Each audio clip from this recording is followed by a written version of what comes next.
बोलो जयकारा। बोल मेरे श्री गुरु महाराज की जय।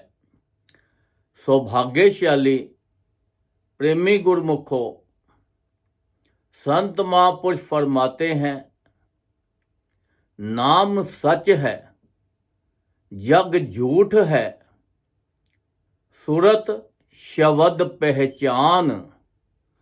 वो कहते हैं संसार के अंदर जो नाम है यही सच है, बाकी जो है और जग सारा झूठ है। ये जो शरीर हमें मिला हुआ है ये थोड़े से टाइम के लिए हमें मिला है। ये जो मनुष्य शरीर इसलिए मिला है, परमात्मा ने इसलिए दिया है कि इससे ज़्यादा नाम जप के अपनी सूरत और शब्द को दोनों को एक करके अपने इस जीवन का पूरा लाभ उठाओ। ये मनुष्य देह जो मिली है इसका पूरा लाभ उठाओ, क्योंकि ये ज़्यादा समय के लिए नहीं है। क्योंकि ये जो शरीर मिला है इससे हमें संसारिक काम करने हैं, और जो आत्मा मिली है, जो आत्मा अंदर है, उससे हमें हर वक्त उठते बैठते चलते फिरते उस परमात्मा का नाम जपना है। क्योंकि ये मनुष्य शरीर हमें मिला ही इसीलिए है कि इससे ज़्यादा नाम जपें। और जो बाहर का शरीर है इससे संसारिक जो बनाई हुई चीज़ें हैं कुदरत की, उसको सुख भोगें, उसका आनंद लें, उसका काम करके।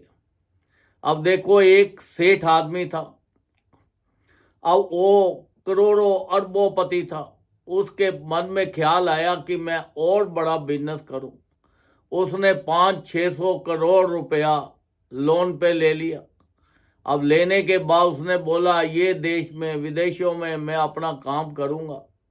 उसने खूब अपना काम कई देशों में स्टार्ट किया, पर कुछ देश की पॉलिसी ऐसी हो गई कि वो काम नहीं कर पाया। उसने अपनी चादर से ज़्यादा अपना पाँव बिछा लिया तो वो कर्जे के नीचे दब गया। बोझ के नीचे इतना उसके ऊपर ब्याज चढ़ गया, इतना कुछ हो गया कि उसका जो पहले था वो भी सब खत्म हो गया, बर्बाद हो गया। बड़ा परेशान था। किसी ने बोला भाई किसी पंडित के पास जाओ, वो उससे पूछो। वो पंडितों के पास चला गया। उन्होंने बोला भाई झाड़ा फूका करवाओ, वो झाड़ा फूका करवाने लग गया।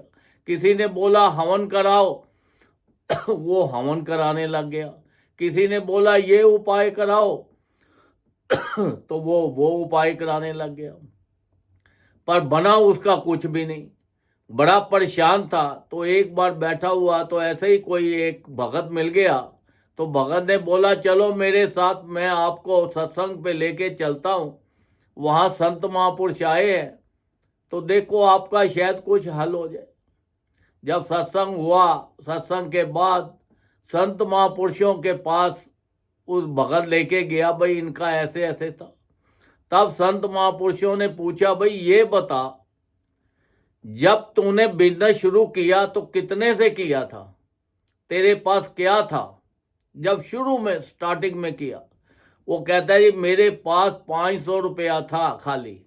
ये 500 रुपये से मैं करता करता मेहनत करता करता खूब आज मेरे पास अरबों रुपए हैं। तो तब संत महापुरुषों ने फरमाया कि उस टाइम तो खुश था या नहीं। कहता जी मैं बहुत खुश था। तो उन्होंने फरमाया कि ये जो संसार के अंदर उतार चढ़ाव सभी के ऊपर आते हैं, ना ये तेरा था, ना ये तेरा है, और ना ये तेरा होगा। क्यों कि जब तो संसार से शरीर छोड़ के जाएगा तो क्या ये तेरे साथ जाएगा। उसने बोला नहीं जाएगा। तो सब यहीं छोड़ के जाना है। तो कहने लगे फिर तू काहे की चिंता करता है, तू नाम जप, हम तुझे नाम देते हैं। नाम जप जिससे तेरा कल्याण हो जाए। जिस पर्पस के लिए तू संसार में आया है, ये पैसे के पीछे भाग रहा है, ये तो कभी किसी के पास रुका नहीं।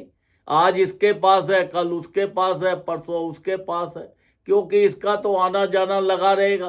तो इसी चिंता में रहेगा तो दुखी होकर ये शरीर छोड़ देगा। ना तेरा लोक सुखी होगा ना परलोक सुखी होगा। तो लोक को और परलोक को सुखी करने के लिए संत महापुरुषों ने उसको नाम दिया और बोला कि देखो ये नाम जपो, सब ठीक हो जाएगा, संसार भी ठीक हो जाएगा, आपका परलोक भी ठीक हो जाएगा। तो देखो नाम में कितनी ताकत है, क्योंकि हमारा ये जो शरीर भी है इसने भी हमें साथ नहीं देना, ये भी थोड़े टाइम के लिए है। ऐसे ही एक भगत आया तो वो बड़ा परेशान था, कहने लगा महाराज मुझे कैंसर हो गया है और मेरे बाप को भी कैंसर है, तो बताओ मेरी फैमिली का क्या होगा, मेरे बच्चों का क्या होगा, मेरे परिवार का क्या होगा, मेरे बिजनेस का क्या होगा। संत महापुरुषों ने उसे देखा, कहने लगे तुझे तो कोई बीमारी है ही नहीं, तू कैसे कहता है कैंसर हो गया। कहता है जी डॉक्टर लोग बोलते हैं कैंसर हो गया। वो कहते हैं संत महापुरुषों ने फरमाया कि तुझे कैंसर हो ही नहीं सकता, क्योंकि तू अपने आप जो ये शरीर है तो इसको ये समझ बैठा है कि मैं हूँ। जो तेरे अंदर आत्मा है, आत्मा तो निर्लेप है, इसको ना कोई सुख होता है ना कोई दुख होता है, ना कोई इसको बीमारी होती है, ना ये आग में जल सकती है, ना ये पानी में डूब सकती है। ये आत्मा तेरे शरीर में इसलिए थोड़े टाइम के लिए शरीर मिला तुझे कि इससे ज़्यादा भजन कर और अपना लोक और अपना परलोक दोनों सुखी कर। तो देखो संत महापुरुषों ने फरमाया कि देखो ये शरीर है, इसमें रोग आते हैं जाते हैं, जो इंसान भजन करने वाले हैं उनको ये रोग या चीज़ें उनको सताती नहीं है, वो अपने आप दूर भागती चली जाती है, क्योंकि नाम के अंदर इतनी ताकत है, नाम के अंदर इतनी पावर है कि वो हमारा एक कवच है। अब वो जब कवच होगा तो वो शरीर के ऊपर भी किसी चीज़ को नहीं आने देता। तो देखो संत महापुरुषों ने फरमाया, उसने नाम जपना शुरू किया और अपना शरीर से जितना भी था संसारी काम करता रहा। कुछ टाइम बाद फिर आया, आके कहने लगा महाराज आपका मैं नाम जपता रहा हूँ, तो देखो अब तो डॉक्टर कहते हैं आपको कोई कैंसर की शिकायत ही नहीं है, आप बिल्कुल तंदुरुस्त हो। तो देखो नाम में इतनी ताकत होती है। जो संत महापुरुष हमें नाम देते हैं, हमारे ऊपर कृपा करते हैं, ये सभी के ऊपर नहीं हो सकती। ये बड़े विरले लोग होते हैं जिनके ऊपर परमात्मा की बड़ी अपार कृपा होती है, तब जाकर संत महापुरुषों के दर्शन होते हैं, फिर सत्संग मिलता है, फिर उनसे नाम मिलता है। जब नाम मिलता है तो हम उनकी आज्ञा में चल के उनका हुक्म पालन करके जितना से ज़्यादा नाम जपेंगे उतने हमें संसारिक सुख ज़्यादा मिलेंगे और हमें परलोक के भी सुख मिलेंगे। हमारा तो हर तरफ से फ़ायदा ही फ़ायदा है, नुकसान नहीं है, क्योंकि ये नाम एक ऐसी चीज़ है, ये हमारा लोक और हमारा परलोक दोनों ही हमारे लिए खुशियाँ लाते हैं, हमारे लिए सुख देते हैं, क्योंकि ये नाम के अंदर इतनी पावर है, इतनी पावर है। संत महापुरुषों ने फरमाया कि देखो अगर आप जब नाम जपते हो आपका ध्यान नहीं लगता, कोई बात नहीं लगता, तो आप अपना इसके ऊपर समय के अनुसार अपना बैठ के लेट के जैसे भी है आप कोशिश करते रहो। जब कोशिश करते रहोगे तो आप कामयाब एक दिन हो जाओगे। अब देखो क्लास में बच्चा पढ़ने के लिए जाता है, पहले दिन तो वो पढ़ नहीं पाता, फिर वो धीरे धीरे पढ़ता वो इतना तेज हो जाता है कि वो साइंटिस्ट भी बन जाता है, डॉक्टर भी बन जाता है, इंजीनियर भी बन जाता है और बड़े बड़े ऑफिसर बन जाते हैं। तो ये जो है आप इसके ऊपर प्रैक्टिस करते रहो, नाम को छोड़ना नहीं है, इसका ध्यान लगे या ना लगे। देखो उन्होंने तो इतनी अपार कृपा की कि जिस उन्होंने 5 नियम हमारे लिए बना दिए। वो कहते हैं जिस परिवार में ये 5 नियमों का पालन होगा, श्री आरती, पूजा, सत्संग, सेवा, सिमरन और ध्यान, जो श्रद्धा सहित करे निश्चय हो कल्याण। जिस परिवार के अंदर भी ये 5 नियमों का पालन हो जाएगा तो वहाँ पे भी हर तरह से खुशियाँ ही खुशियाँ आएंगी, सब बीमारियाँ दूर हो जाएंगी, सब गरीबी दूर हो जाएगी, संसार की भी गरीबी दूर हो जाएगी और परलोक की भी गरीबी दूर हो जाएगी। वहाँ पे भी सारे सुख ही सुख, खुशियाँ ही खुशियाँ रहेगी। देखो कितनी संत महापुरुष हमारे ऊपर अपार कृपा कर रहे हैं। संत महापुरुष फरमाते हैं कि इस टाइम इतना औखा वक्त चल रहा है, तो ये वक्त को देखते हुए कम से कम हर जीव को 2 घंटे भजन जरूर करना चाहिए। 2 घंटे कंटिन्यू नहीं कर सकते तो 1-1 घंटा करके कर लो। 1-1 घंटा करके नहीं कर सकते तो आधा-आधा घंटा करके करो। भजन जरूर करो। भजन के ऊपर उन्होंने पूरा जोर दिया है। वो इसलिए जोर दिया है क्योंकि आपको संसार के अंदर दुख ना मिले, हमेशा सुख ही सुख मिले। क्योंकि जो भी संत महापुरुषों की चरण शरण में जाता है वो सुखों के भंडार अपने खोल देते हैं उसके लिए।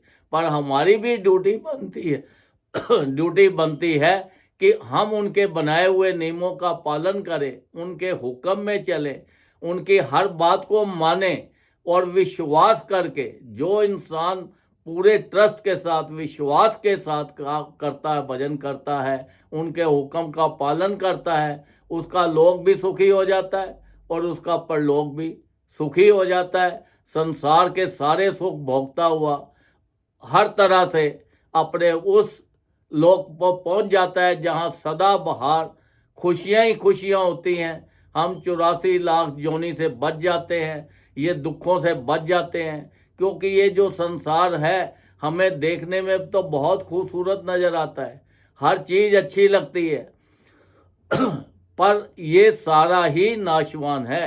कोई भी चीज़ को आप देख लो कोई भी चीज़ को आप देख लो, जो भी हमें इन आँखों से हमें नज़र आती है, सब चीज़ों का एक ना एक दिन एंड तो है ही, ख़त्म तो हो ही जाना है। चाहे वो धरती है या आकाश है या कुछ भी है, कोई भी चीज़ संसार में रहने वाली नहीं है। तो हम इन झूठी चीज़ों के पीछे घूम रहे हैं। ये तो खाली हमारे इस्तेमाल करने के लिए है, हमारे इंजॉय करने के लिए है। ये शरीर जो हमें दिया है, ये शरीर के साथ हम संसारिक काम करते रहे, अपने परिवार के साथ सारा मिल के रहे, हर तरह से संसार के अंदर ये शरीर के साथ ऐसे काम करने हैं जिससे भी कोई भी हमारे ऊपर कोई ऐसा ना बोले कि देखो ये इंसान अच्छा नहीं था, ये इंसान ऐसे किया, क्योंकि वो इंसान को बोलते हैं, वो आत्मा को नहीं बोलते, वो शरीर को बोलते हैं। तो शरीर से हमें अपना जैसा भी हमें रोल अदा करना है जो मिला हुआ है, माँ का है तो माँ का करो, बाप का है तो बाप का करो, भाई है तो भाई का करो, बच्चे हैं तो बच्चों का करो। अपना इस शरीर के साथ भी सारे अपने रोल अदा पूरे करते रहो और अपनी आत्मा को अपने नाम जप के अपने जीवन का पूरा पूरा लाभ उठाओ। अपना लोक भी सुखी करो और अपना परलोक भी सुखी करो। बोलो जयकारा बोल मेरे श्री गुरु महाराज की जय।